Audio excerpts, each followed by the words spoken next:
Okey, sebelum ni ramai yang duk mesej saya tanya berapa harga topping kelulut ni. Okey, untuk topping standard ni, untuk Itama Terminata sangat sesuai. Harga dia korang tengok di beg kuning di bawah lah. Cuma saya nak cerita dari segi material. Buat daripada kayu meranti. Lepas tu dia punya panjang kali dengan lebar adalah 13.5, darab 13.5 inci. Ketebalan kayu lebih kurang 1 inci lah. Untuk ketinggian daripada bawah ke atas ni adalah 3 inci. Dia punya lubang ni 2 inci diameter. Okey, kalau kata korang order, korang akan dapat sekali dengan penutup lah. Penutup ni bawah kayu plywood, atas ni adalah penutup kain sofa tu. Dan ini kita bagi sekali iaitu plastik topping. So inilah yang korang akan dapat. Okey.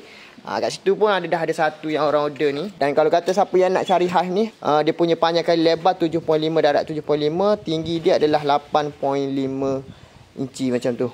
Okay, so kalau kata siapa nak juga yang ni, sama material kayu meranti, boleh dapatkan sekarang juga di beg kuning di bawah.